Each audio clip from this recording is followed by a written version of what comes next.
ఒక్కసారి కొమ్మూరి గోల్డ్ కి కాల్ చేయండి. తాకట్లో ఉన్న మీ బంగారాన్ని విడిపించి మార్కెట్ ప్రైస్ కి వాళ్ళు కొనుక్కుని మిగతా డబ్బులు మీకు ఇచ్చేస్తారు. మధ్యప్రాచ్యం అగ్నిగుండంలో మారుతోంది. ప్రపంచాన్ని వణికిస్తున్న అమెరికా ఇరాన్ ఘర్షణ ఇప్పుడు మరింత ప్రమాదకర దశకైతే చేరుకుంది. క్షిపణులు, డ్రోన్లు, యుద్ధ విమానాలతో రెండు దేశాలు ఒకదానిపై ఒకటి ఆధిపత్యం చాటుకునే ప్రయత్నం చేస్తున్నాయి. ఈ పరిణామాలు ఇప్పుడు ప్రపంచ దేశాల్లో తీవ్ర ఆందోళనకు కారణమవుతున్నాయి. తాజా పరిణామాల్లో జోర్డాన్లోని అమెరికా సైనిక స్థావరాలను లక్ష్యంగా చేసుకుని ఇరాన్ క్షిపణులు, డ్రోన్లతో దాడి చేసింది. ఈ దాడి సోమవారం తెల్లవారుజామున వరకు కొనసాగినట్లుగా తెలుస్తోంది. ఈ దాడిలో 2 అమెరికా సైనికులు మరణించగా మరో సైనికుడు గల్లంతైనట్లుగా అమెరికా సెంట్రల్ కమాండ్ అయితే వెల్లడించింది. పలువురు సైనికులు కూడా ఇంకా గాయపడినట్లుగా కూడా మనకి సమాచారం అందుతోంది.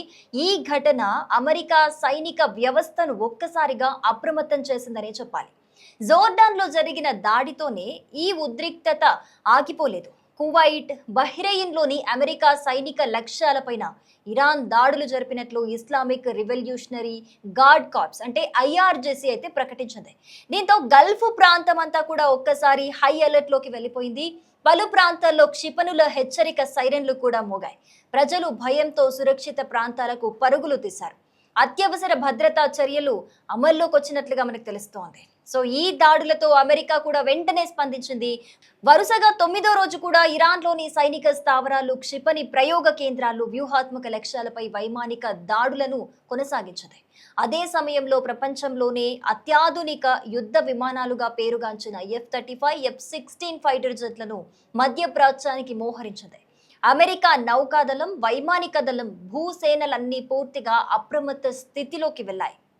జోర్డాన్లో భద్రతా పరిస్థితులు మరింత కఠినంగా మారాయని తెలుస్తోంది. కొన్ని ప్రాంతాల్లో విద్యుత్ సరఫరా నిలిచిపోవటంతో అక్కడ ప్రజలు గంట తరబడి చీకట్లోనే ఉండాల్సిన పరిస్థితి.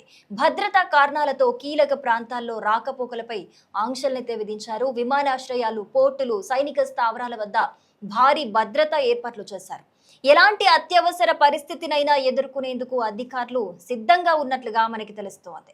ఈ దాడుల ద్వారా ఇరాన్ ఒక స్పష్టమైన సందేశాన్ని అయితే ఇచ్చిందని అంతర్జాతీయ వ్యవహారాల నిపుణులైతే విశ్లేషిస్తున్నారు.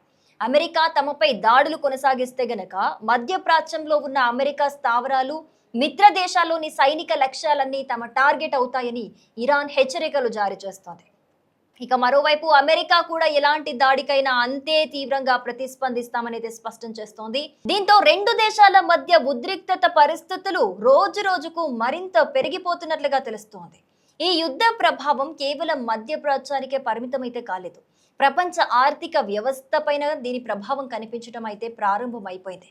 ప్రపంచ చమురు సరఫరాలో కీలకమైన హర్మోజ్ జలసంధి చుట్టూ ఉద్రిక్తతలు పెరగటంతో అంతర్జాతీయ మార్కెట్లలో చమురు ధరలు మళ్లీ ఎగబాకుతున్నాయని చెప్పాలి.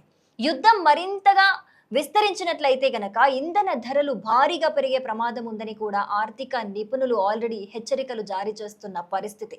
ఇక భారత్ కు కూడా ఈ పరిణామాలు అత్యంత కీలకం కానున్నాయి.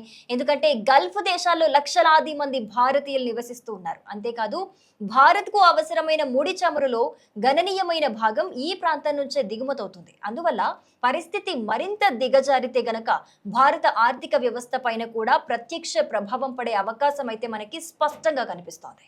ఇక ప్రస్తుతం ప్రపంచ దేశాలన్నీ కూడా ఈ పరిణామాలను అత్యంత నిశితంగా గమనిస్తున్నాయి.